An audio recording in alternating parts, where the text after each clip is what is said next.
Gracias, Rodrigo. Bueno, yo quiero primero, para empezar, presentarlos a todos brevemente y después vamos a tener una intervención de cada uno alrededor de 10 minutos. Algunos harán presentaciones, otros lo harán a nivel de plática y después entraremos, como en el panel pasado, a una sesión de preguntas de parte del público. Y bueno, quiero presentar un poquito brevemente a los panelistas. Nora Cabrera es abogada litigante y activista en temas de cambio climático y medio ambiente y se ha especializado en Derecho Constitucional y Sostenibilidad. Y se formó en el TEC de Monterrey, la UNAM, en la Universidad de San Diego, en la Universidad de Florencia y el Instituto de la Judicatura Federal. Y es fundadora y directora de la Asociación Civil Sin Fines de Lucro, Nuestro Futuro Asociación Civil, y es pionera en el litigio climático en México, un tema sin duda muy relevante en nuestro país y en toda la región.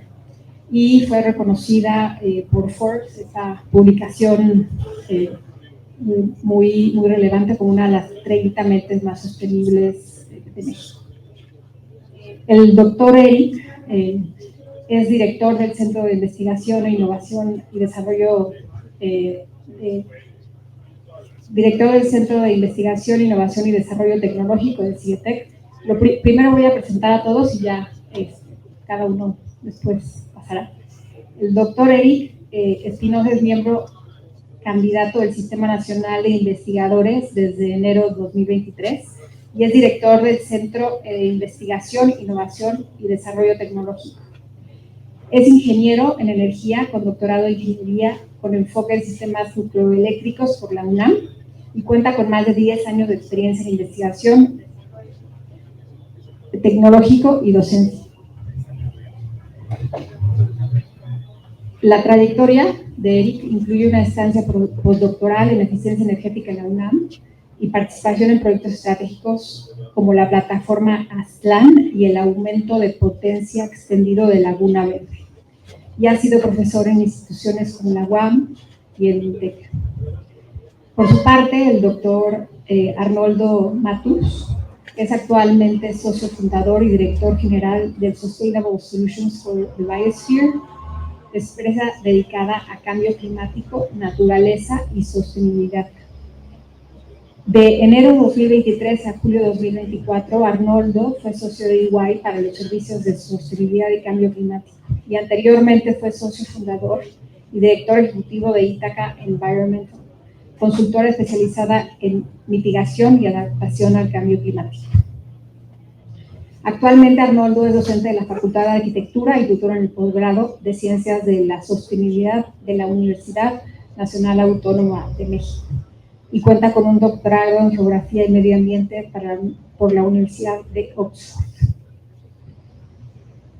Claudia Octaviano es licenciada en Economía por el Instituto Tecnológico de Estudios Superiores de Monterrey, es maestra en Ciencias Ambientales por la Universidad de Yale y doctora en Ingeniería de Sistemas de Gestión y Política Tecnológica por el MIT.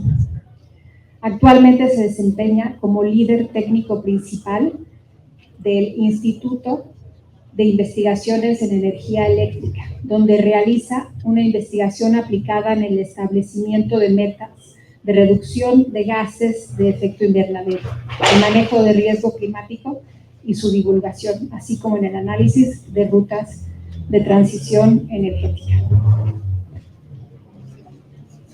La doctora Octaviano es especialista en temas de mitigación del cambio climático, política energética y ambiental, y es especialista en el desarrollo de modelos integrados de economía y cambio climático utilizados para evaluar la política de mitigación de México y otros países de Latinoamérica.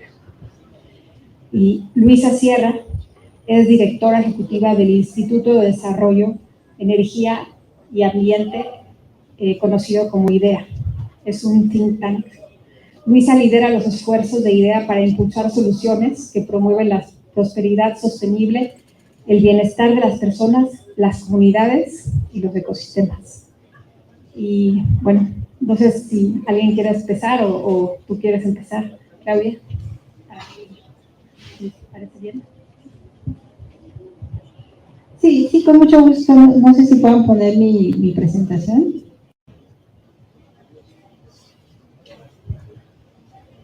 Y en lo que lo ponen, pues primeramente agradecer la invitación a Foro ABC, Rodrigo, muchas gracias por estar aquí y sobre todo a todos ustedes que están aquí escuchando un ratito sobre los temas de cambio climático, transición energética. Yo creo que eso es lo más importante, ¿no? Que la gente empiece a conversar y enterarse de realmente qué es lo que se requiere pues para que el país pueda seguir avanzando y también para que sea de una forma que tenga muchos beneficios sociales y que no tenga impactos hacia la sociedad este cambio, ¿no? Entonces creo que mi presentación le puse tradición justa y sustentable. ¿Se me pueden hacer la siguiente, por favor? Yo vengo de EPRI, que es el Instituto de Investigación en Temas Eléctricos originalmente, pero pues es una institución que tiene 50 años elaborando investigación en energía. Ahora vemos todas las formas de producción energética. Y actualmente, pues yo en particular vengo del grupo de cambio climático que, como se imaginarán, pues ahora creció mucho en EPRI. Está basado en Palo Alto, Estados Unidos, pero tenemos operaciones en muchos países del mundo, incluyendo México. Y bueno, yo no podía empezar la presentación. Sé que acabamos de estar 2 horas oyendo sobre el cambio climático, pero nada más como una pequeña liga, ¿no? Sobre la urgencia y por qué esta transición energética es tan importante en el contexto de la situación climática internacional. Esta es una gráfica que les muestra el nivel de concentración de gases de efecto invernadero que tenemos actualmente en la atmósfera. Y sé que este número para la mayoría dice, no me suena nada, ni sé con qué se come ni qué quiere decir, ¿no? Pero nada más para darles un referente, muchos científicos a nivel internacional consideraban que era peligroso rebasar las 350 partes por millón de concentraciones atmosféricas. Y estamos actualmente, este año, la última cifra que está disponible en Internet es de 426 partes por millón. Es decir, ya está el mundo moviéndose rápidamente hacia un nivel de concentraciones que se considera peligroso y que no hay, si se acuerdan las gráficas del panel anterior, no hay señales de este obviamente las emisiones en corto plazo. Entonces sí estamos avanzando hacia un riesgo que no es un riesgo del que tenemos todo el conocimiento para decir qué vamos a hacer si se sigue rebasando, ¿no? O sea, puede haber umbrales en los cuales los impactos a los ecosistemas, los impactos a la población, pues tengan ya puntos de no retorno. ¿Y cuál es el principal motor de estas emisiones? Creo que pues el sector energético históricamente ha sido el que más ha contribuido a las emisiones y por tanto la urgencia de la transición energética pues es monumental, ¿no? Si no nos ponemos a realmente a diseñar, construir e invertir en este nuevo sistema energético, pues lo que vamos a tener son impactos globales de gran escala. Muchos de ellos no sabemos qué puede pasar. O sea, el nivel de incertidumbre al que nos enfrentamos es tan grande que la transición realmente es un deber de la humanidad y que tiene pues complejidades técnicas, sociales, políticas muy grandes, ¿no? Pero lo que les muestra esta gráfica es simplemente un pan muy complicado de cómo está actualmente el mundo y hacia dónde se tiene que mover el mundo, ¿no? Entonces, a ver si puedo apuntar un poquito aquí. Pueden ver aquí la matriz energética mundial en la que actualmente estamos usando estas primeras 3 barras. Basta decir que esa es la energía fósil, ¿no? Entonces, todo el mundo está operando y se está propulsando a través de energía fósil y lo que tenemos que hacer es que estas barritas que ven aquí muy pequeñitas se vuelven las barritas grandes, ¿no? Las barritas de la energía primaria sin carbono, ¿no? Entonces, pasar de este sistema energético global de energía fósil al sistema energético basado en la energía limpia, pues requiere una transformación total. Esto es lo que llamamos la transición energética, ¿no? Y en esta literatura de lo que es la transición, ¿no? Pasar de un estado a otro estado diferente, y que tiene implicaciones, pues obviamente tecnológicas, ¿no? Pasar de la energía fósil a la energía limpia, pero también políticas, económicas, sociales, ¿no? Entonces, esta es una de las rutas que nos dice el IPCC que puede pasar. Hay otras rutas, ¿no? Que también están en el informe del IPCC, pero nada más les puse una para ejemplificar pues, el reto tan grande que es. El segundo reto, que no tiene que ver con la tecnología de producción de energía, sino con el impacto que tiene el cambio climático sobre el sistema energético.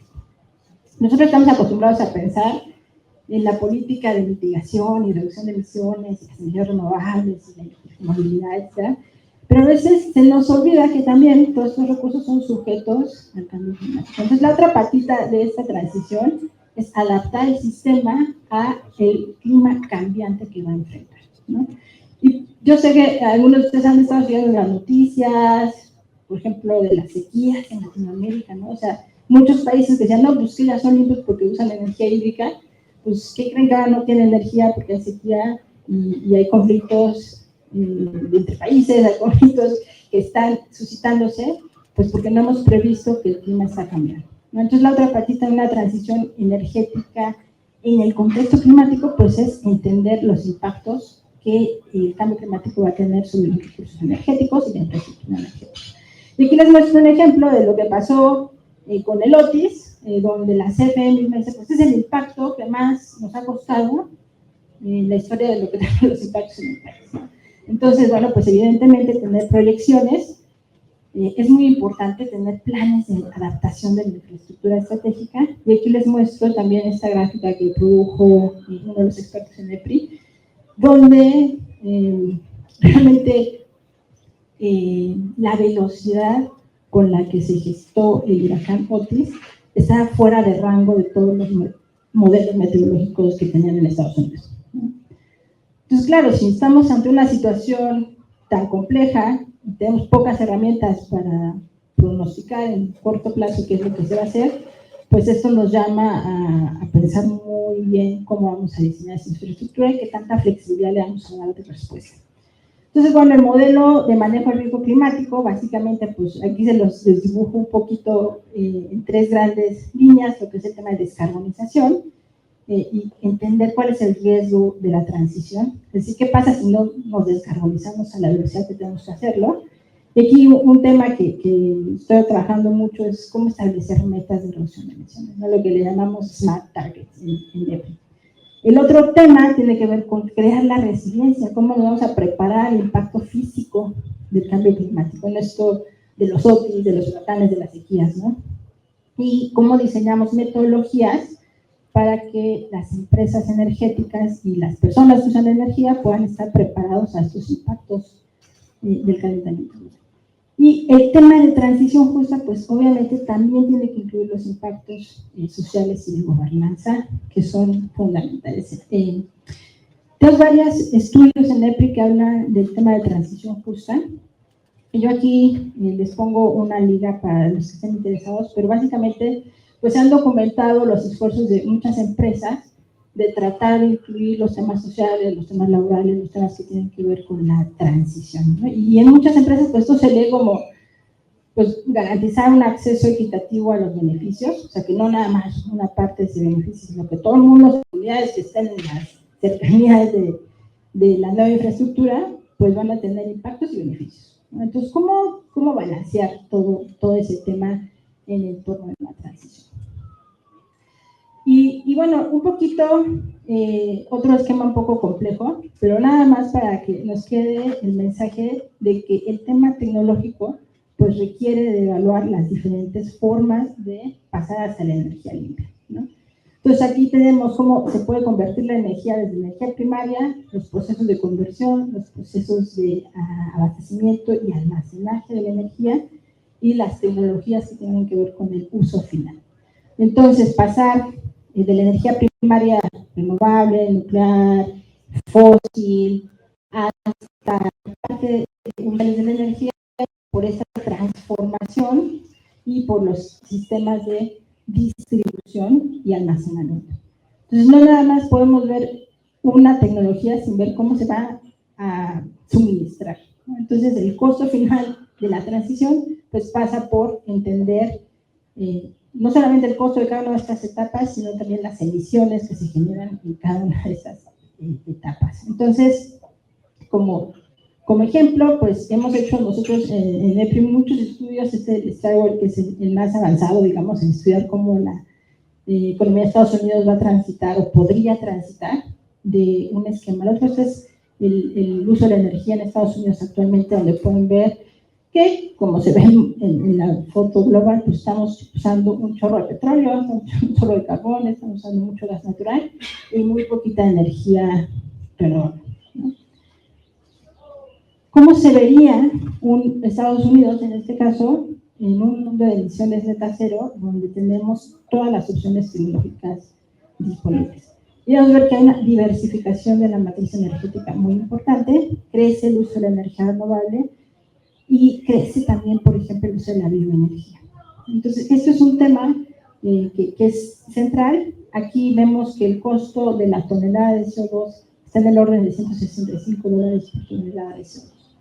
¿Qué pasa en un momento en que restringimos las opciones tecnológicas? Pues también transitamos, también hay una ruta donde con menos tecnología lo podemos lograr.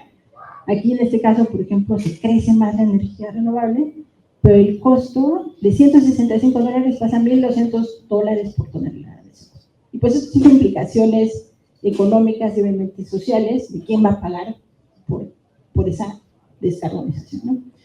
En México pues tenemos este reto, ya me voy a apurar, ya veo el micrófono. Pero todo esto que ven aquí son las emisiones, este hacia abajo son las absorciones. Si queremos una meta de emisiones neta cero, pues lo que tenemos que hacer es que estas barras de aquí sean menores al listón que va hacia abajo. Es un reto mayúsculo, ¿verdad? Ese es el inventario nacional de emisiones de nuestro país. Entonces, cuando decimos que no tenemos meta cero, pues significa todo ese proceso, todos esos procesos productivos de la agricultura, del transporte, de la electricidad, la energía, todo bajarlo a cero, ¿no? Entonces, es un reto grande. Aquí les muestro pues, que el país tendría que más o menos transitar esas rutas de descarbonización. Si lo simuláramos, ¿no? Esto es algo que podría ayudar al país a hacer. Implicaría retos mayúsculos de diferentes formas de producción de la energía en el país. Aquí pueden ver en los países en el 2050 dónde se produciría la energía, qué tipo de energía sería, ¿no? Y bueno, finalmente comentarles pues que realmente necesitamos un país que colectivamente se mueva hacia esa transición. Ya lo decían en el panel anterior, no solo el gobierno, es la sociedad que tiene que transitar hacia esto. Y claro, hay un rol muy importante en la transición que tienen pues, las empresas energéticas. Este tema de planeación hacia la descarbonización pues es muy importante considerar los impactos sociales y económicos de las diferentes energéticas hacia la descarbonización. Y finalmente, no solo pensar en la transición desde el punto de vista de la descarbonización, sino también de generar un sistema resiliente, ¿no? O sea, no queremos, nos damos por ahí sin pensar en los impactos que tiene en el uso del agua, ¿no? Nos vamos a puros biocombustibles sin pensar en lo que pasaría con el agua. Entonces, creo que aquí es un tema inaplazable y requiere, pues, yo con eso termino.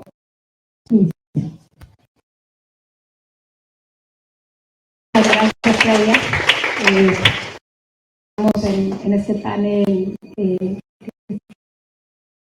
la transición en el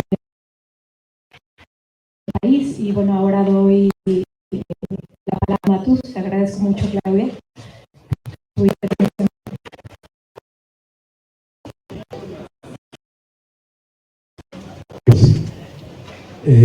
Bueno, yo también traigo láminas, bueno, no son mensajes similares, así es que las pasaré rápido.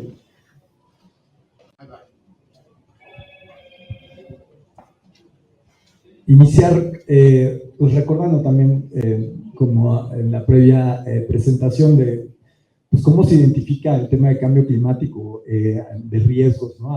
a nivel actual, o sea, que es uno de los principales riesgos, pero además esperamos que en los próximos 10 años, de acuerdo al Foro Económico Mundial, pues sean los temas ambientales, digo, el cambio climático, pero incluyendo también temas de pérdida de biodiversidad, que además hay sinergias entre ambos, uno de los principales riesgos, ¿no?, que va a enfrentar la humanidad en general. Y actualmente en México ya está identificado un tema relacionado con el clima, ¿no?, que es la escasez del agua, como uno de los principales riesgos a nivel nacional, ¿no? Entonces, pues desde hoy creo que ya el tema del agua nos alcanzó, en particular para el centro y norte del país, es un tema sumamente relevante. Y bueno, recordar eso, ojalá salgan las láminas, pero también, digamos, pasando a eso, de recordarles este riesgo altísimo en temas de cambio climático y ambientales, también uno de mis mensajes es que hay una gran oportunidad para México, ¿no? O sea, esta transición energética, pues al final, pues dado nuestro contexto geográfico, pues nos hace que somos realmente una potencia, potencialmente una potencia en energías renovables, tanto en energía solar, ¿no? Tenemos una de la radiación solar más importante, pues, a nivel planetario, tengo entendido, ¿no?, o gran parte de nuestro territorio. También tenemos pues un acceso a la energía eólica, ¿no?, bastante importante, la geotérmica, y pues también tenemos bastante de la energía renovable futura, también es en el mar, ¿no? Entonces tenemos más de 10,000 kilómetros de litorales, entonces tenemos pues también un gran potencial de energía renovable, ¿no? Y sobre todo, digamos, pensando en que la administración de Trump, pues solo le quedan 4 años, ¿no? Y que esperemos que Estados Unidos regrese a la normalidad y pensando en la competitividad global, ¿no? Y Norteamérica pues tenga una mayor integración energética, y para hacer como en el futuro pues tenemos que pensar pues que la matriz energética pues va a responder a los principales retos, ¿no? Sí, gracias, ya había aquí nada más este primer mensaje que les mencionaba, ¿no?, de cuáles son los principales riesgos tanto a nivel nacional como a nivel global que se proyectan. Aquí, bueno, sí, hablando un poco de este potencial, ¿no?, que tenemos, algunos datos que ya han puesto, ¿no?, de recordar los NDCs actualmente dónde están. Claramente no estamos, pues estamos bastante atrás de las metas hacia el 2030, ¿no? Entonces el reto es grande, pero el potencial también es grande, y las oportunidades son grandes. Recordar aquí también este tema que les decía del potencial geotérmico,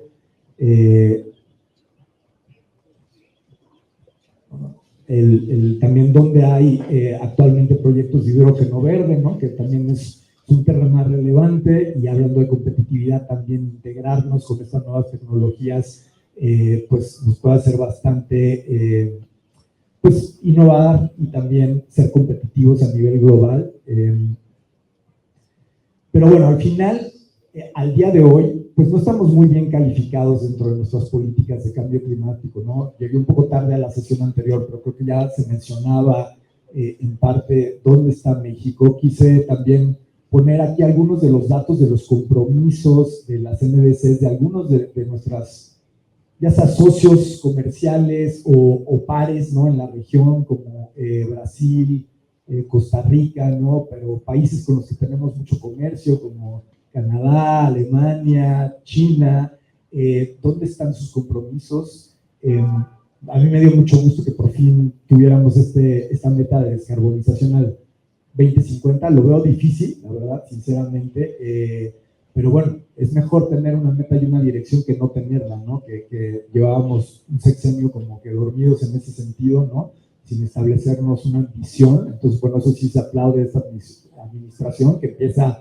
a tener un compromiso, y que ese compromiso pues empieza a mover las cosas. Creo que ese es uno de los mensajes importantes. Sin embargo, pues recordar que somos altamente dependientes de las fuentes fósiles en este país, y en particular un tema importante de geopolítica, ¿no?, que tenemos una alta dependencia de Estados Unidos, tanto a nivel de gas como de las gasolinas, ¿no? Entonces, pues digamos que con una administración actual que en cualquier momento te puede amenazar con cerrarte la llave, ¿no? Y poner en riesgo pues toda la economía del país. Entonces, claramente, pues no nada más es un tema de descarbonizarnos, sino de tener pues mayor seguridad energética, diría yo, y menor dependencia, ¿no? Principalmente de Estados Unidos. Creo que es un tema importante.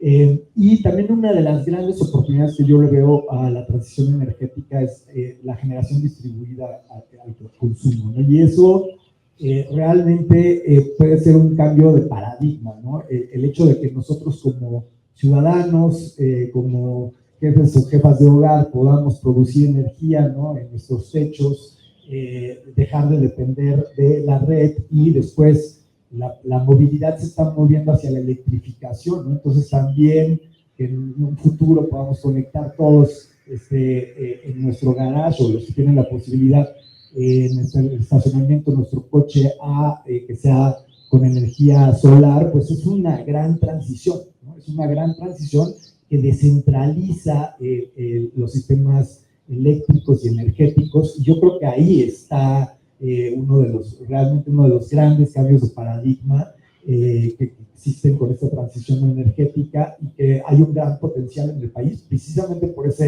gran radiación solar que tenemos, ¿no? Pero pues hay un gran potencial para realmente meterle el acelerador a esta generación distribuida y beneficiar, digamos, democratizar los beneficios de la producción energética y modernizar a este país.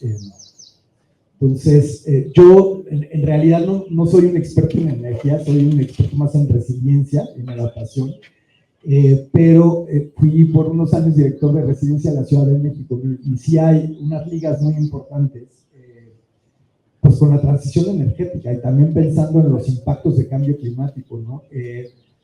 Al final, el 70% de la energía se concentra en las ciudades, ¿no? Entonces, yo lo que veo es un gran potencial de cobeneficios de la transición energética hacia, digamos, un cambio en la mejoría de la vida en las ciudades, ¿no? ¿Por qué?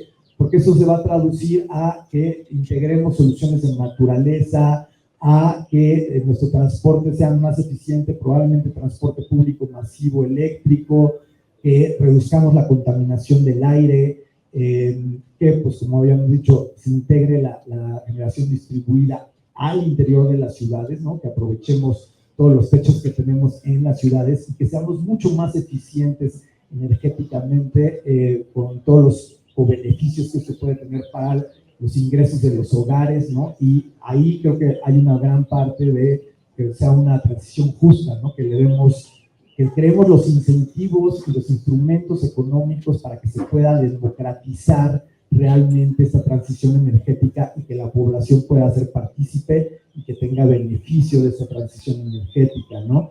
Y ahí el tema de la inequidad es muy importante, sobre todo porque si pensamos en pues la distribución de quiénes son responsables, ¿no? Por un lado tenemos emisiones acumuladas históricas, ¿no? Donde tenemos ciertos países que tienen una mayor responsabilidad que otros, y México está como en el top 10, si no mal recuerdo. Pues no es que no tengamos una responsabilidad importante, pero tampoco somos Estados Unidos, ¿no? Tampoco somos hoy en día China, que está contaminando cada vez más, pero también moviéndose mucho hacia una transición energética. Pero bueno, situarnos dónde estamos como país es importante, pero al mismo tiempo también al interior de los países, pues no todos tenemos la misma responsabilidad, ¿no?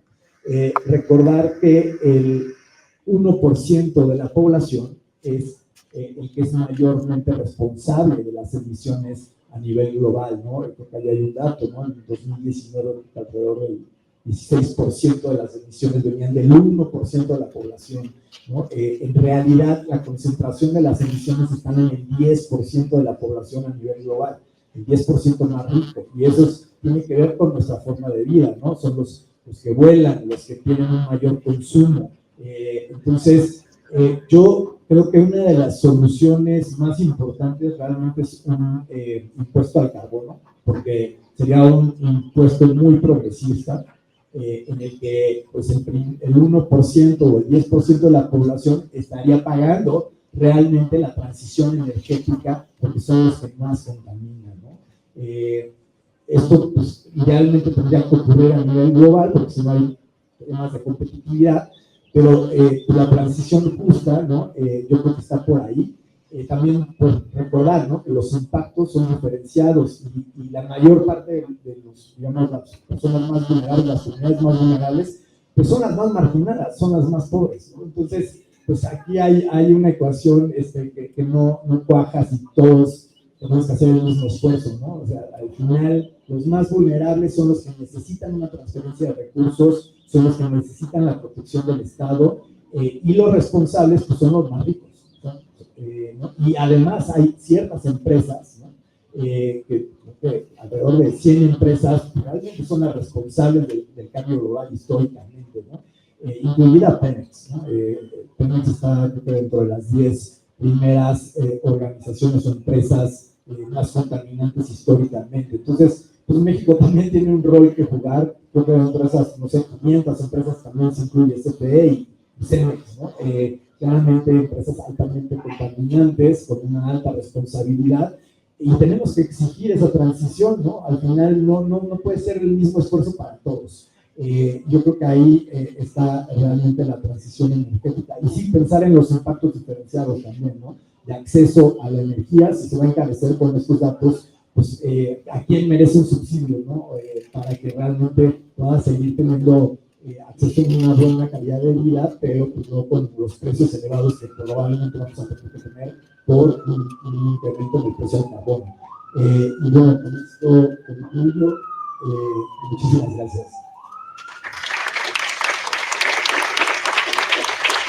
Muchas gracias, Manuel. Muy interesante tu exposición, y se complementa mucho con lo que decía Claudia. Nos empiezan a dar muchas claves en esta transición energética justa y equitativa que estamos viviendo, y que sin duda en esta región de Latinoamérica pues tenemos unos retos pues mayúsculos, ¿no? Y bueno, ahora le paso la palabra a Nora para seguir complementando y escuchando a los especialistas en torno a esta transición. Perdón, Eric, mejor, perdón, le vamos a dar la palabra al doctor Eric. Sí. Muchas gracias. Yo soy Eric Espinosa. Estoy muy gustoso por esta invitación. Y bueno, yo voy a hablar un poco de soluciones. Una de las soluciones es justamente la eficiencia energética en edificaciones, no solamente en edificaciones no residenciales, es decir, edificios monstruosos, como decimos en forma, sino también en el sector residencial, casas de todos, edificios residenciales. Bueno, y justamente en Cientec, la línea de investigación que llevamos es esa. Bueno, una de ellas es redes inteligentes y la otra es eficiencia energética, justamente, y transición energética. Entonces, viene muy bien de la mano. Todos hemos sentido justamente lo que es la isla urbana de calor. Los que vivimos en ciudades, como la Ciudad de México, que es muy grande, estamos llenos de concreto, pues sentimos el mes pasado las temperaturas elevadísimas, no podemos andar en la calle porque también nos quemamos, etc. Entonces, este efecto se da porque estamos llenos de concreto, ¿no? Estamos llenos de superficies que nos reflejan esa radiación que hablamos, que somos beneficiados a nivel mundial. Y bueno, para erradicar esto, pues vamos a hablar de este tema. Actualmente las edificaciones o los edificios son uno de los grandes consumidores de energía. Principal, sabemos que es el transporte, uno de ellos muy importante, uno de los 4 más importantes son las edificaciones. Y contribuyen aproximadamente por el 27% de las emisiones de gases de efecto invernadero, que es muchísimo. Actualmente, bueno, después de los pronósticos que ya cambiaron de crecimiento económico en el país, pues probablemente cambien estos, pero se estimaba más o menos un crecimiento del 2% de demanda energética en el país, que va más va de la mano junto con el crecimiento económico. Y bueno, dentro de estas edificaciones, ¿cómo se consume la energía? El 1.6% se contabiliza para calentar agua, el 6.1% equipos utensilios, el 20.6% refrigeración, bombas, torres enfriadoras, accesos, 30.3% iluminación y el 41.4% unidades de aire acondicionado o de confort, equipos HVAC, son lo que más consume. Entonces, justamente lo que hacemos tiene un impacto, o queremos impactar justamente dos normas en particular, la NOM 008-2001 y la NOM 009, ambas de ENER, NOM 008 en el 2001 y NOM 009 en el 2004, que tienen que ver con ganancia térmica en edificaciones y la segunda con aislamiento térmico. Bueno, entonces, para impactar estos grandes consumos en porcentaje, primero debemos analizar el confort térmico, porque eso es lo que está dictando este gran consumo. Está perfectamente estudiado el rango de confort que tenemos los humanos y cómo a través del día tenemos que tanto requerir refrigeración, o aire acondicionado, o requerir calefacción. Normalmente aquí en el país únicamente requerimos aire acondicionado en edificaciones, prácticamente no requerimos calefacción, tal vez en algunos sectores del norte del país, sí, pero más o menos así se ve esa cosa. Vamos a ver que dentro de grandes periodos del día vamos a requerir energía para poder alcanzar el confort. Y si nos vamos a un diagrama de humedad y temperatura, justamente vamos a estar dentro de ese pequeño ciclo, o sea, entre 20 y 25 grados más o menos, y humedades que van desde humedades relativas del 30 al 70%. Si estamos en esas condiciones, vamos a tener confort térmico, vamos a tener sensación de estar a gusto. Y bueno, ¿qué medidas se tienen? Aislamiento térmico, dispositivos de sombreado, ventanas especiales, ventanas con aislamiento térmico con gases, por ejemplo, argón es un gas que es muy bajo conductor, entonces sirve de aislante. Sistemas de iluminación pues, novedosos, por supuesto, consumo de energía producida in situ, que es lo que viene para edificios Net Zero Energy Buildings, que es lo planteado al 2050. Y muchos de estos sistemas son refrigeración pasiva, es decir, no vamos a requerir energía para poder tener ese o llegar a ese punto. Vamos a necesitar tal vez menos energía si es que la requerimos, pero en el mejor de los casos no vamos a requerir ningún tipo de energía. Aquí están pues, un ejemplo de edificios, justamente el aislamiento térmico que tienen este tipo de vidrios especiales que pues, efectivamente van a ser mucho más costosos que un vidrio tradicional, pero nos sirven muy bien de aislante térmico. Entonces, tradicionalmente se abandona esas edificaciones que teníamos en finales de los 80s, 90s, que eran un invernadero adentro porque dejaban pasar la radiación y después la radiación térmica no podía ser. Entonces necesitábamos mucha energía para refrigerar estos edificios. Otras soluciones son espejos de agua, son dobles envolventes, que nos protegen justamente de recibir radiación directa y permiten el paso de luz para evitar también que utilicemos energía adicional para iluminación. Estos son unos ejemplos, unos renders de cómo quedaría. Son, por supuesto, soluciones que sí tienen un costo, pero son de bajo costo en comparación de soluciones tradicionales, como simplemente instalar un aire acondicionado. Por ejemplo, aquí tenemos una solución en cuanto a techos verdes, segundas envolventes, perdón, y consumos para distintos meses. Si tenemos una segunda envolvente, que puede ser pues, simplemente unos elementos sombreadores que van a hacer que la radiación no impacte directamente en nuestras instalaciones y va a permitir el paso de la luz, pues vamos a tener pues un poco menos de consumo. Pero esto, bueno, se va sumando y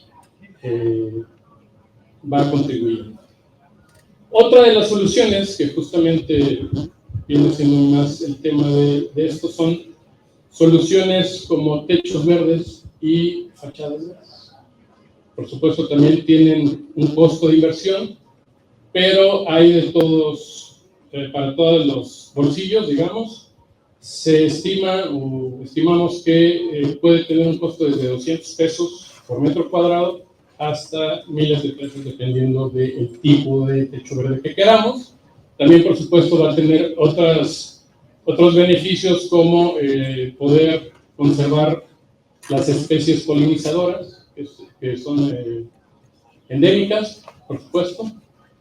Y más o menos así veríamos un techo verde, un esquema. Tenemos una capa verde, un sustrato, drenaje, requerimos un aislamiento, por supuesto, para evitar filtraciones, para evitar daños estructurales, y pues finalmente vamos a la parte de todo. Estos son unos ejemplos de algunas aplicaciones.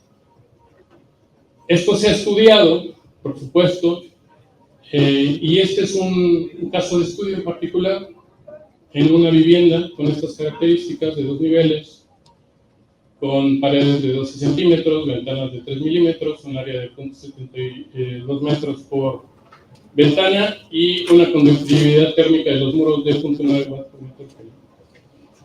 Ahora, cuando analizamos estos escenarios, vemos que tenemos el techo convencional y techo verde.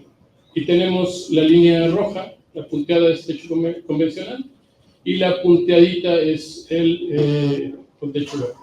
Y vemos un descenso pues drástico de 3 grados Celsius, por ejemplo en Mexicali, es para distintas ciudades.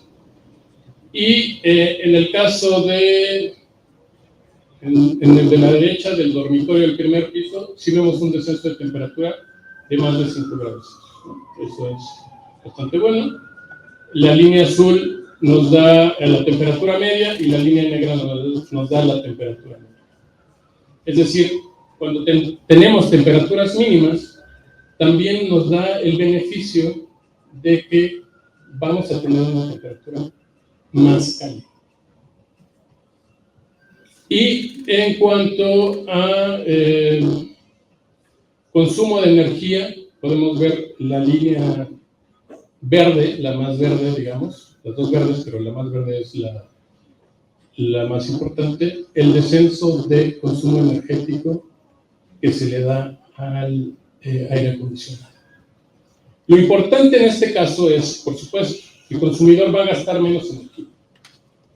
Ahora lo que se tiene que enfocar es cuánto dinero me va a costar menos implementar eso. Justamente se ha intentado hacer o impactar en estos estudios para que las NOx incluyan estas partes. Y bueno, me iba a detener.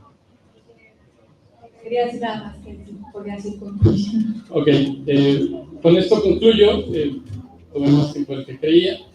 Bueno, algunos de los beneficios, por supuesto, es el confort térmico, ahorro de energía, vamos a mejorar el clima en México, beneficios ambientales, y vamos a evitar tener esos puntos calientes en las ciudades implementando este tipo de soluciones.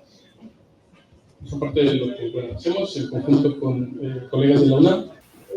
Contribución nacionalmente determinada, o sea, viene el Centro Analítico, pero también viene el Centro. Entonces, lo que están viendo en la pantalla es, de acuerdo a los escenarios, no voy a entrar en el detalle de la modelación, pero en la página de INCN se encuentra pues todo el detalle de ambos ejercicios, así como el anexo técnico en donde pueden ya como ir viendo cada uno de los modelos que se utilizaron y se utilizó para cada uno sector un modelo específico y luego un modelo de integración.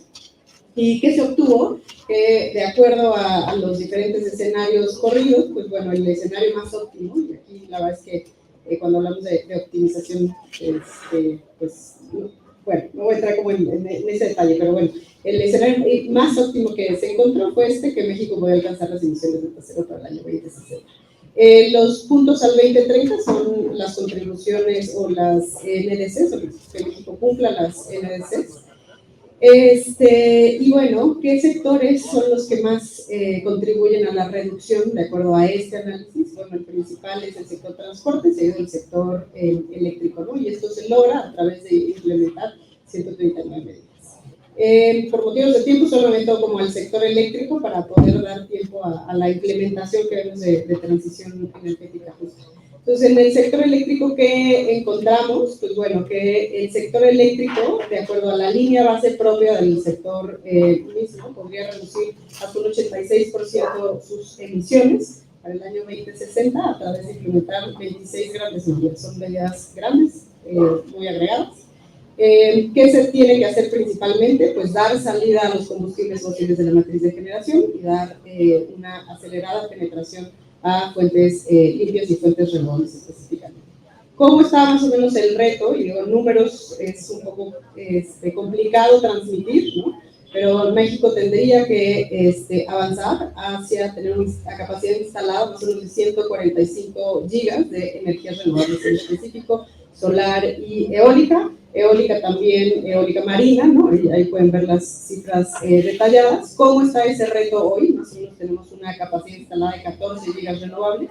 Entonces pueden ver que hay que aumentar considerablemente esa capacidad instalada. Cuando fueron las subastas de energía, las subastas de largo plazo, la penetración que se tuvo más o menos de capacidad instalada por año fue 3 gigas en promedio por año, ¿no? Entonces pueden ver que si llegáramos, si mantuviéramos esa capacidad o ese ritmo de penetración de las tecnologías, pues realmente no lograríamos esa capacidad necesaria para descarbonizar la matriz. Otro punto bien importante, esto estoy hablando a nivel gran escala, proyectos que generan ¿no? de gran magnitud, y tenemos figuras que se llaman figura de generación distribuida, son pequeños proyectos, así como los proyectos que ya hablaban varios panelistas, que uno como usuario residencial puede instalar en su domicilio, ¿no? Sistemas fotovoltaicos. ¿Qué límite de generación se tiene en México para generación distribuida? Teníamos 0.5 cuando se hizo este escenario, pero ahora con la nueva administración se incrementa a 0.7. ¿Qué tendríamos que tener de penetración de esta tecnología? Pues más o menos 43 gigas instalados al 2060. Hoy tenemos redondeado 4. Y eso es en términos de entrada de renovables a la matriz de generación. ¿Qué tenemos de necesidad de salida de combustibles fósiles de generación? Pues tenemos generación a base de carbón, y entonces la necesidad de ir sacando la generación, pues más o menos 5 o 6%, si memoria no falla actualmente. Tenemos que dar salida a estas plantas de generación, y ahí el componente de justicia social juega una tarea clave. Justamente mi colega Andrés ya lo mencionaba, ¿no? O sea, ¿cómo logras hacer una política que te permita transitar de esa generación y todos las y los trabajadores que están en carbón y en toda la cadena productiva de carbón hacia otras fuentes? Entonces es todo un plan que bueno, muchos otros países lo han estado estudiando, etcétera, etcétera. Entonces nosotros identificamos que es necesario y idealmente tendría que darse salida a esta tecnología antes del 2030. ¿Qué tenemos también en México? Producción o generación eléctrica a base de combustóleo, y se identifica que es necesario para avanzar en esa descarbonización y que es factible porque ya por plantas que han superado su vida útil, pues sacar estas tecnologías para el año 2035 o antes, ¿no? ¿Y qué tenemos de remanente más o menos en la matriz de generación? Pues tenemos una matriz altamente dependiente a gas natural. Y el gas natural, cuando estamos hablando del nivel de penetración, de participación que tiene en la matriz de generación, pues tenemos una matriz que es altamente dependiente a esta molécula, ¿no? Un 60% de la generación nacional viene del gas natural.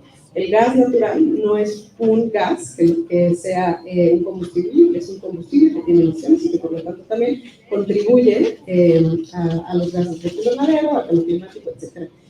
Cuando estamos hablando de una matriz de generación altamente dependiente de gas natural, y que es gas que además principalmente importamos, ¿no?, de Estados Unidos, ¿no? O sea, entonces se vuelve un tema bastante complejo que necesitamos ir atendiendo y ir reduciendo esta dependencia. No voy a entrar a detalles, a menos de que haya alguien aquí que le interese mucho el tema de generación eléctrica. Vamos a entrar de la estabilidad de la red y demás. Para este escenario se corrieron varios análisis de estabilidad de la red, en donde se probaba que no se comprometía en las semanas más críticas de demanda eléctrica la estabilidad de la red eléctrica. Ahora bien, para hablar de esto, este solo fue un común escenario. Claudia presentó otros escenarios muy interesantes. Y entonces, justo, ¿no?, cuando estamos hablando de transicionar hacia otras matrices y transición energética, creo que lo importante es que no hay un solo camino para ello. Entonces, hay un montón de caminos y rutas tecnológicas y sociotecnológicas que nos permiten alcanzar ciertos objetivos. Pero lo que nos ha enseñado, ¿no?, ya muchísimas décadas de diferentes transiciones por las que hemos ido pasando, es que la transición, para que pueda avanzar de manera, de mejor manera, y sobre todo cuando hablamos de transición sociotecnológica, la parte social, se ha dejado mucho, ¿no? Entonces, cada vez avanza mucho más la discusión de cómo podríamos incorporar la justicia social en el marco de la transición energética. Entonces, prometo no entrar en súper detalle porque podríamos debatir este tema muy teórico y profundizar muchísimo, pero cuando estamos hablando de transición energética justa, para nosotros, para IDEA, lo vemos como un proceso que tiene que ser gradual, que tiene que ser participativo y que tienes que ir transformando esa matriz de generación que hoy está basada en combustibles fósiles hacia una matriz descarbonizada. Pero no solo eso, ¿no? Es importante que no solo esté esa transición con ese lente, sino también justo que la transición te permita ir quitando las desigualdades estructurales que tiene el sistema actual y que nos permite ir mejorando pues el bienestar y la calidad de vida de las personas, ¿no?, y los ecosistemas mismos, etc.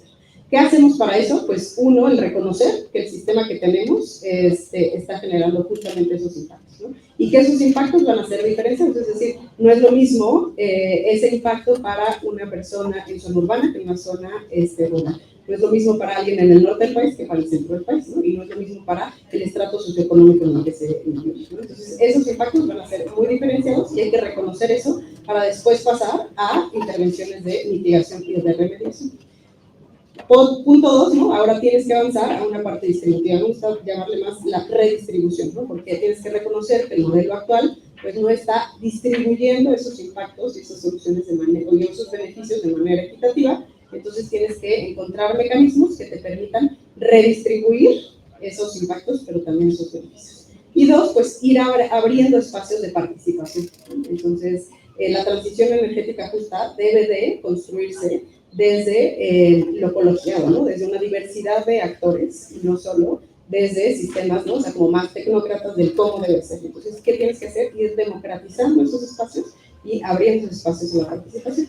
Entonces, en ICM y en IDEA hemos estado trabajando más de 5 años, no voy a entrar, prometo, en detalle, en cómo podemos ir avanzando hacia la implementación justo y cómo podemos ir visibilizando una transición energética justa. Tenemos varios ejemplos, pero la verdad, por motivos de tema, solo hablo de una que es muy, muy sencillo como entender y muy fácil, que es el tema de participación de comunidades. Cuando hablamos de impactos, justamente son las comunidades las que se ven principalmente afectadas, justo cuando tienes generación eléctrica, ¿no? Entonces, son estas comunidades en donde, en nuestra opinión, pues hay que atenderlas de manera integral. Entonces hemos avanzado hacia la implementación de diferentes esquemas de proyectos de energía comunitaria, que no voy a entrar a detalle, pero bueno, los podríamos categorizar en 4 grandes categorías que están justo viendo en la pantalla, ¿no? Y entonces es tanto proyectos que te permiten vender esa electricidad al sistema, recibir un pago y redistribuirlo en la comunidad, o intervenciones en infraestructura, generación para uso propio o proyectos que tengan un vínculo con gobiernos subnacionales, atender proyectos, por ejemplo, para satisfacer necesidades como alumbrado público, etc. Entonces hay varias lecciones aprendidas que no voy a mencionar acá, pero se las dejo en la pantalla que les van a compartir la presentación. ¿Sí? Y entonces las grandes lecciones aprendidas, hay como muchas cajas que se han ido como avanzando en términos de gobernanza, de marco regulatorio, de financiero y capacidades técnicas. Si me preguntan cuáles son así las que me quedo como grandes retos a atender, en términos de gobernanza, la gran heterogeneidad, o sea, son tres. En términos de gobernanza, la gran heterogeneidad entre gobiernos subnacionales de instituciones, el gobierno federal y la diversidad de actores que existen, pues hay esa heterogeneidad, necesita marcos específicos de atender. Número 3, el marco regulatorio que tenemos vigente no está reconociendo la figura de generación comunitaria y por lo tanto hay un hueco de oportunidad para tener esquemas de contraprestación para esta figura. Y número 4, los modelos financieros que se tienen y la banca de desarrollo y la banca comercial no está atendiendo las figuras que se necesitan y los mecanismos que se necesitan para poder avanzar justamente este tipo de proyectos. Eso. Muchas gracias, Luisa. Súper interesante. Todos los temas que abarca esta transición energética justa. Y bueno, pienso en muchísimos impactos que están sucediendo hoy en día, ¿no? Y bueno, finalmente ahora pasamos a la presentación de Nora. Muchas gracias. Muchas gracias a ustedes. Me voy a parar para poder mover la presentación. Por acá. Listo. Sí, está la presentación. Si no, vamos platicando en relación con esto y sirve mejor que me paro para no cansarles porque ni siquiera van a poder entretenerse con la presentación. Yo quisiera enfocarme básicamente en 3 puntos después de escuchar a mis colegas que creo que hablaron de forma magistral en torno a temas de transición energética. Y el primero de ellos es hablar sobre algo que me parece fundamental. La transición energética justa no únicamente es una obligación ética que tenemos como sociedad, sino que en México es una garantía constitucional para el ejercicio del derecho a un medio ambiente sano. En México, nuestra propia Constitución habla de que la transición energética que requerimos en México y en el mundo es una forma en la que se puede garantizar el ejercicio de un derecho del cual dependen todos los demás, que es el derecho a un medio ambiente sano. Y específicamente en una de sus vertientes que es fundamental y que es de lo que cada vez necesitamos hablar más, que es su vertiente de clima seguro y habitable. El clima seguro y habitable, ninguna generación antes había tenido que litigar poder vivir en un clima en donde pudiéramos habitarlo y que además lo pudiéramos habitar de una forma segura. Estaba por hecho que íbamos a tener un clima en donde nos íbamos a desarrollar, que lo que teníamos que cerrar eran las brechas de desarrollo, la pobreza, teníamos que cerrar muchas brechas, pero no pensábamos, o no pensaron las generaciones anteriores, o no había sido parte de la discusión pública, que la habitabilidad del planeta iba a depender de este derecho del medio ambiente sano en su vertiente de clima seguro y habitable. Y después de muchísimos años de discusiones que todas y todos seguramente que están aquí conocen muy bien, viene los paneles intergubernamentales de expertos de cambio climático, viene la Convención Marco de Cambio Climático, hay otras convenciones marco, pero en 2016 llega el famosísimo Acuerdo de París, que es el que de forma específica reconoce que no podemos seguir aumentando la temperatura de la Tierra, que ese aumento de la temperatura de la Tierra sí depende de lo que hacemos como personas, que no es algo fortuito y que no se pueda controlar, sino que depende de nosotros, de nosotras, y que en términos de eso necesitamos hacer una gran transición. Y digo una gran transición porque se habla de la gran transición ecológica, aunque dentro de esta gran transición ecológica, una que es fundamental es la transición energética justa, que es de la que hemos hablado a lo largo de este panel, y que es fundamental, y empezaba yo esta intervención diciendo que era una garantía. ¿Qué significa garantía? Una forma de poder ejercer o tener protección de nuestros derechos. Porque si no logramos esta transición energética, no es solamente que no vayamos a tener tecnologías. Ese no es solamente el tema. El tema es que de esa transición depende que podamos seguir teniendo nuestros derechos, los derechos humanos, los derechos de los ecosistemas. Y creo que para poder entender la relevancia de estos temas técnicos, sociales, creo que es bien importante ponernos en la mente cómo se ve el mundo sin transición energética. Porque siempre es pero ¿cómo se ve un mundo sin transición energética? Y ahora está mi presentación, creo que ya me pasé todas las primeras diapositivas, pero me voy a ir a básicamente cómo se ve el mundo sin transición energética, y vamos a ver si aquí corre un videíto que les tenía preparado. Listo, a ver si se puede, y si no, les platico cómo se ve. No, ¿verdad? No corre. No, ¿verdad? Bueno, pues les voy a decir cómo corre. Yo les quería poner una testimonial que dio la primer comunidad en México reconocida como desplazada climática. ¿Quién de aquí sabía que ya tenemos desplazamientos climáticos en México? Levanten la mano sin pena. Bueno, en México ya tenemos un tema de desplazamiento por cambio climático. Y eso es importante ponerlo en la mente de todas y de todos para entender la importancia de la transición. Para entender que la transición energética, vista en toda su dimensión, es una forma de prevención de violaciones sistémicas de derechos humanos.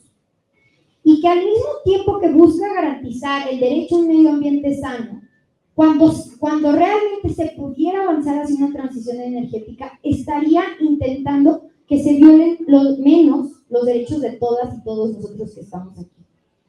O sea, cuando se frena una transición energética, cuando se aprueba un proyecto de energías fósiles, es algo que nos está restando a todas y a todos, en términos de derechos. Y me parece que una forma de verlo muy gráficamente es cuando empezamos a ver, por ejemplo, que comunidades que sufren aumento del nivel del mar, erosión costera y se tienen que desplazar de sus casas, de eso que construyeron toda su vida, es porque no hay una transición energética, porque se están derritiendo los polos, pero también porque hay erosión y porque no hay políticas ambientales para prevenir localmente que este tipo de cosas avancen. Y cómo lamentablemente cuando hay una afectación de este tipo, quienes se impactan primero son las personas más vulnerables, las personas que viven en condición de pobreza, vulnerabilizadas por un sistema que propició esa misma crisis. Llega y vulnera todos los derechos. No solamente el derecho a medio ambiente sano, es el derecho a la educación, el derecho a la salud, el derecho a la integridad, el derecho a la vida. Y entonces eso es la crisis climática. La crisis climática no nada más es hablar de gases de efecto invernadero y en esa transición energética. La crisis climática es hablar de una crisis de violaciones de derechos humanos, de una crisis de violación de derechos a los ecosistemas y en donde vivimos. Y por eso es que es tan importante ver las formas en las que sí vamos a lograr esa transición energética, para la cual hay muchísimas formas, elementos, proyecciones, argumentos para poder llegar a esa transición energética, porque al final no es un capricho o no es pensar que es para... No, es una necesidad de supervivencia. Claro. Y a mí me gustaría concentrarme específicamente en uno de los elementos de transición energética que hoy en México estamos viviendo. Y es en relación con la salida de combustibles fósiles, específicamente en relación con el gas licuado. El gas licuado de exportación. Y voy a hablar de este caso específicamente porque es un gran caso de qué cosas sí podemos hacer para avanzar hacia una transición energética, porque sí, es tener más renovables, pero también es una desinversión de los fósiles y que no se sigue invirtiendo en tener más gas y mucho menos más gas para exportación al mercado asiático. ¿Qué es lo que se pretende hacer durante este sexenio y que es bien importante ponerle el dedo en el renglón? Texas tiene un exceso de gas que ya no es suficiente para el mercado, necesitan mandarlo al mercado asiático. Y entonces primero lo quisieron hacer a través de Estados Unidos, no fue viable por el tema económico, ambiental, y entonces adivinen qué dijeron, pues vámonos a México, porque en México sí vamos a poder pasar nuestro gasoducto y hacer nuestra central de licuefacción. Y entonces lo que pretende hacer un grupo empresarial es poder pasar de Texas hacia Puerto Libertad un gasoducto de más de 800 kilómetros, construirlo desde cero, para llegar ahí a hacer una central de licuefacción, que es licuar el gas natural, es una de las más grandes del mundo, mediría 70 canchas de fútbol como del Azteca. De ahí, y además para licuar y generar las emisiones que generan 2 países de Europa. Ese dato lo generó IDEA e ICM, de cuánto es la cantidad de emisiones que generaría para de ahí subirlo a unos buques metaneros y todo ese lugar de biodiversidad hermoso que conocemos, pues llenarlo como si fuera una autopista para sacar todo ese gas hacia Asia.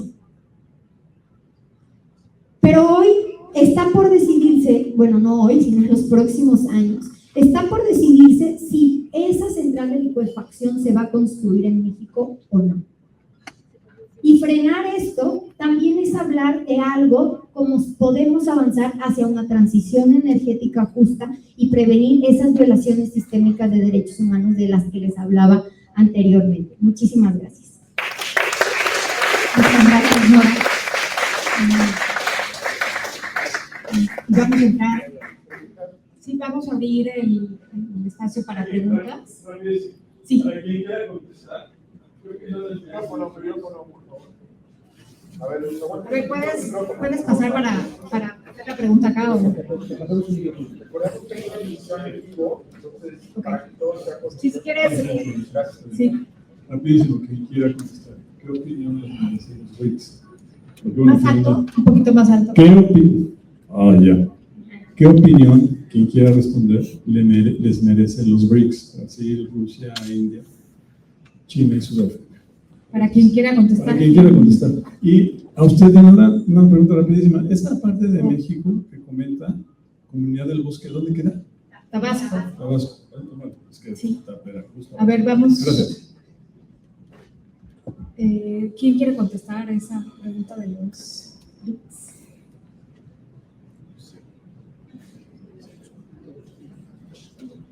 Sí, yo creo que los BRICS y en general el grupo de los países del sur global es muy importante en términos de la conversación del cambio climático. Evidentemente los grandes países en desarrollo pues son países que por su misma dinámica de desarrollo van a requerir grandes cantidades de energía. Entonces creo que la incidencia que se pueda tener en el grupo y la migración tecnológica que puedan tener los grandes países, principalmente China, va a influir en el destino del mundo, ¿no? Entonces, una conversación que realmente involucre a los países del sur global es indispensable. Y finalmente, decir que al final del día, pues, la geopolítica mundial que estamos viviendo, pues sí impacta la conversación climática, ¿no? Entonces, los impactos que estamos viendo en los mercados energéticos, pues también están asociados a esas demandas grandes del cambio global que estamos viendo. Por una parte, inducido por el crecimiento de los países en desarrollo, pero por otra parte, por la regeneración de la demanda de un mundo industrializado. Entonces, creo que ahí es una buena pregunta. Yo creo que desde el punto de vista de las nociones de cambio climático, pues tendría que incidir fuertemente esta creación de bloques regionales y multipolares, digamos, en una política de cambio climático. ¿Alguna otra? Sí. Micrófono acá, por favor. Micrófono acá. Acá. Acá adelante. Adelante. Acá.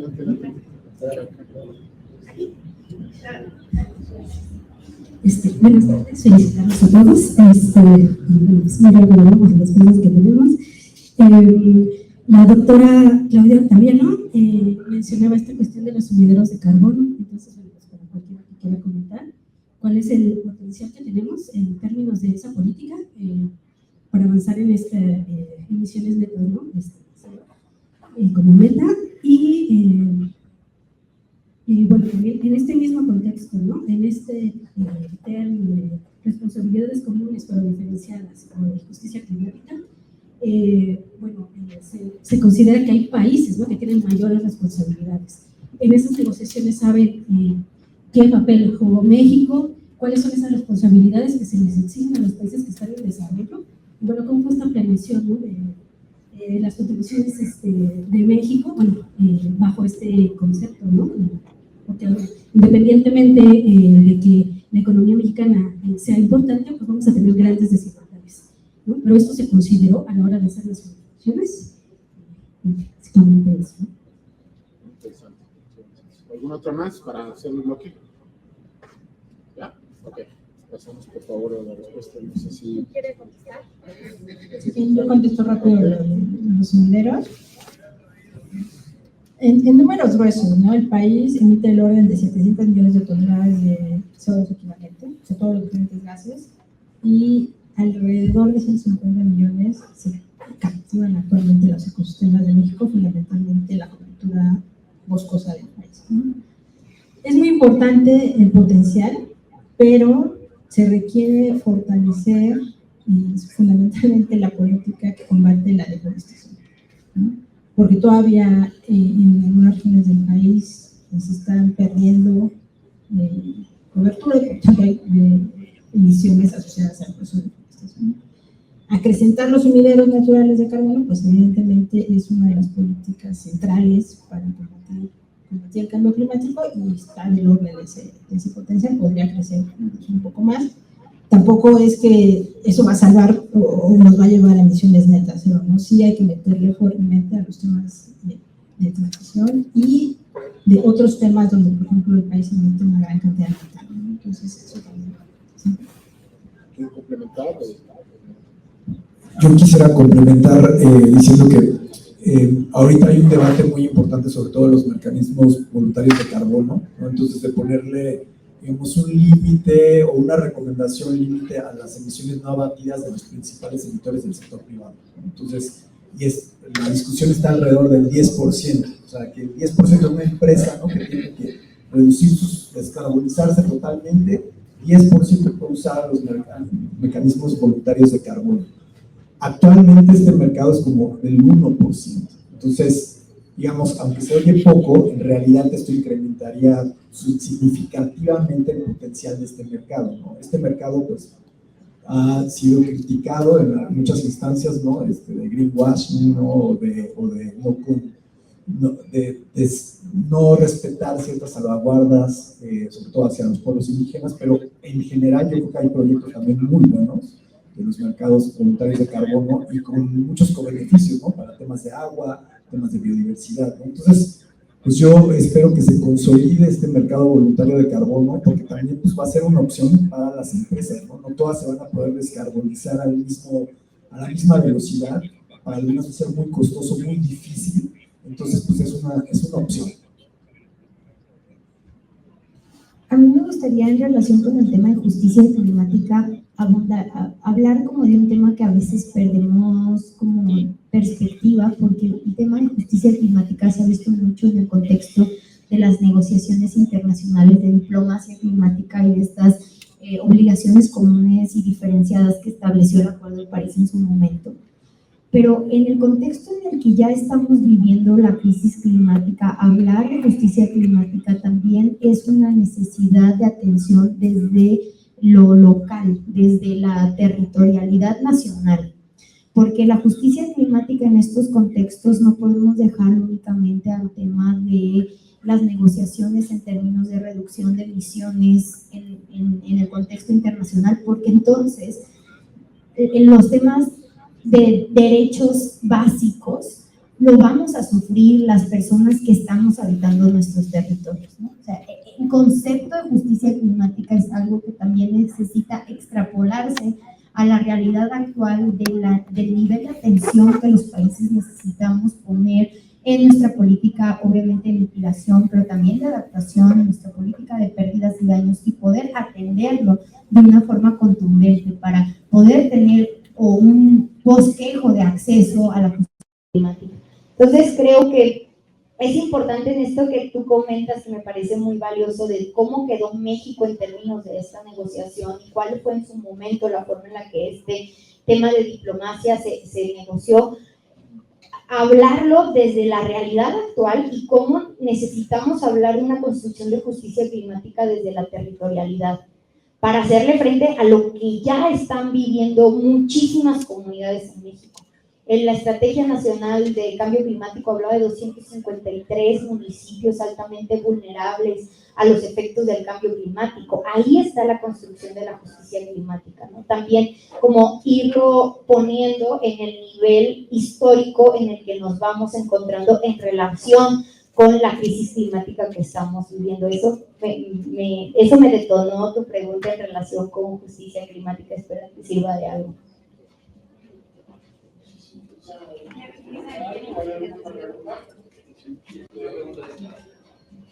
Como nadie más está alzando la mano, repito también con una pregunta respecto a...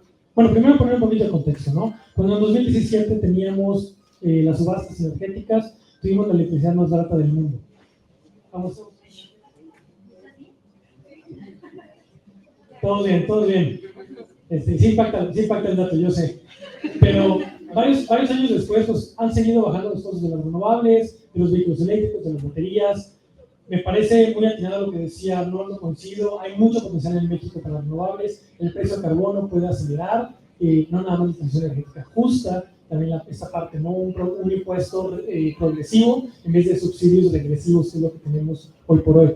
La transición energética justa me parece que también puede garantizar derechos básicos como el acceso al agua, el acceso a una alimentación sana, que sea asequible. Entonces quiero preguntarles un poco de, en este nuevo contexto político nacional y geopolítico a nivel internacional, es cómo podemos hacer para implementar estas visiones, estas metas de 1.5 grados centígrados en México, qué se necesita, qué lo está frenando hoy por hoy, qué tanto potencial tenemos en México con la solar, con los vehículos eléctricos, por ejemplo, proyectos agrovoltaicos, desalinización de agua, qué tanto potencial ven y cómo podemos apalancar de cierta forma todos los beneficios y cosas que tiene México a favor.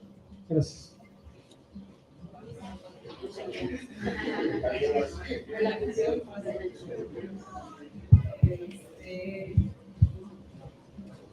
Wow, es que me abarcaste toda el abanico de la complejidad de la transición, bueno, casi todo el abanico, pero, o sea, yo me enfoco en algo que no ha sonado tanto, y creo que, Claudia, lo mencionabas en uno de los escenarios desde el costo de capital, ¿no? O sea, que se requiere, sí, sin duda, las tecnologías y los avances tecnológicos han llegado, ¿no? A precios sumamente competitivos, incluso cuando hablamos de renovables, ¿no? Si tú analizas los costos de capital, pero sobre todo los costos de operación y mantenimiento, ¿no? Pues obviamente las energías renovables son sumamente competitivas y por eso podemos observar en los precios marginales locales una bajada en los costos de electricidad. O sea, muy diferente que no pudimos, o sea, como usuario final, ¿no? O sea, cada uno de nosotros no pudimos ver el impacto que tuvieron esas subastas, porque el precio de la energía que nosotros recibimos pues tiene otros componentes, ¿no? Y entonces en esos precios pues no nos permite ver los costos de generación de manera como mucho más directa, ¿no? Que ahí hay todo un marco de avance que podríamos ir justo implementando hacia cómo se pueden tener esquemas justamente de precios de mercado para los usuarios o señales de mercado para los usuarios, y también el tema de subsidio eléctrico, que es altamente regresivo, ¿no? Es decir, no está beneficiando a quienes realmente más lo necesitan, ¿no? Pero volviendo al punto justo inicial, que yo creo que cuál es uno de los retos que no solo están en México, sino a nivel global, esos costos iniciales de capital, cuando estamos hablando de esas innovaciones tecnológicas o tecnologías, pues son sumamente altos, ¿no? Y esos costos, hacerle frente a esa inversión, más aparte las primas de riesgo, etcétera, que son bastante diferenciadas, sobre todo más fuertes para el sur global, el costo de capital es diferencial. Y no hemos logrado a nivel global, pero tampoco a nivel país, crear mecanismos que te permitan hacer frente a esos costos tan altos de capital. Y esos mecanismos, cuando estamos hablando de transición energética justa, ¿no? O sea, justo volviendo a tu pregunta de cuáles son también de las negociaciones que se están viendo de la tendencia global, pues es el tema de financiamiento. Como los grandes emisores, ¿no? O sea, tienen un mayor peso en esas negociaciones y debieran, ¿no? Hay quienes dicen que debieran contribuir más a esos mecanismos de financiamiento.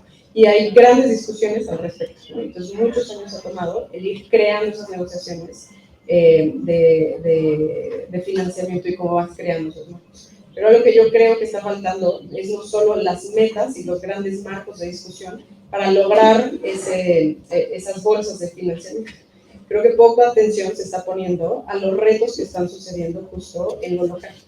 Entonces, cuando se crean esos marcos, ha habido algunos marcos que sí tienen movilización de recursos, pero esos recursos realmente cuando se está analizando, por ejemplo, cuando se analizan los marcos de transición energética justa y los JETPs, ¿no? Los partnerships, en donde ves que esa bolsa de gran financiamiento se movilizó y que se está aterrizando a cierto territorio, pero cuando analizas cómo se aterrizan los territorios, estás viendo que los mayores beneficios se están llevando, por ejemplo, grandes industrias, ¿no? Para atender y para diseñar esas políticas.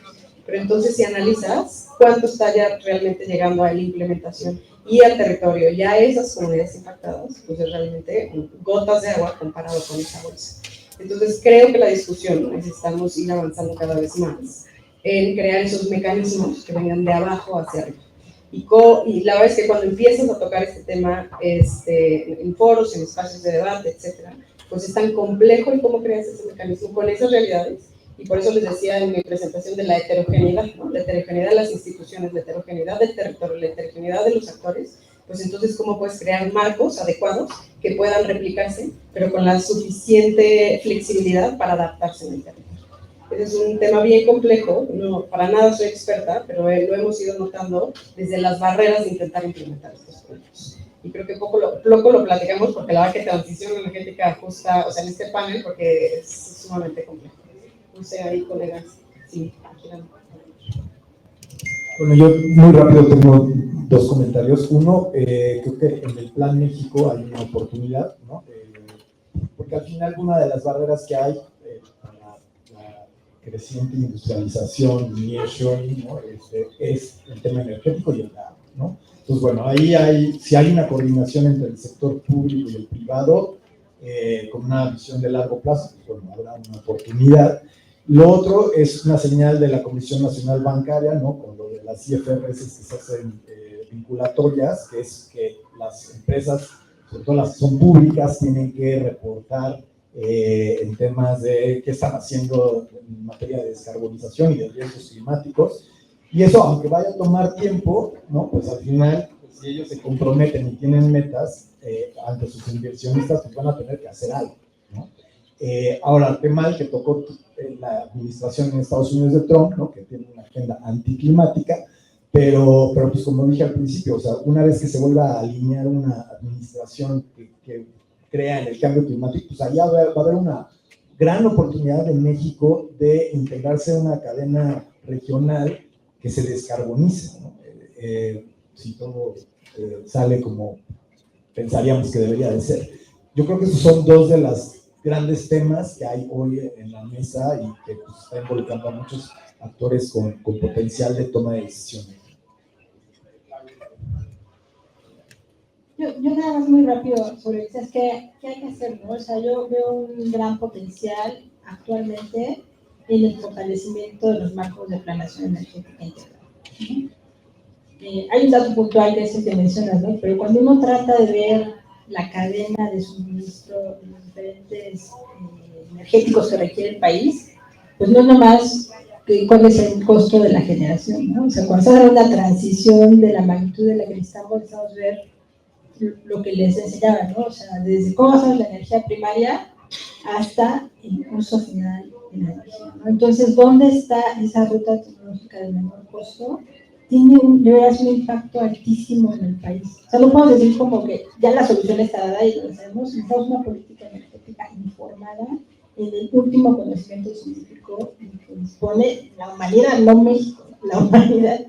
Y en ese sentido, realmente si entramos en un proceso de planeación energética integrada, y yo le agregaría y climática, o sea, considerando la política climática, pues tenemos una gran oportunidad como país de que esto que es la meta de reducción de emisión neta cero, pues realmente permee en la planeación nacional, permee en la planeación empresarial, que es parte de lo que decías del manejo del riesgo climático, de transición y físico, y que podamos tener realmente marcos más sólidos, pero además incentivos más alineados, ¿no? Yo creo que eso sí, al final del día va a ayudar al país a integrarlo, y pues sí hay una oportunidad de hacerlo, ¿no? O sea, el recurso está ahí, la cultura económica está ahí, ¿no? Reducir la dependencia energética del país debe ser una prioridad, y yo creo que integrarlo pues es lo que hace sentido. Gracias. No sé si alguien tenga otra pregunta, o también preguntarle a Eric si quiere agregar algo desde el sector de la edificación sostenible, tomando en cuenta la parte de justicia. Bueno, preguntaba sobre el potencial solar en el país.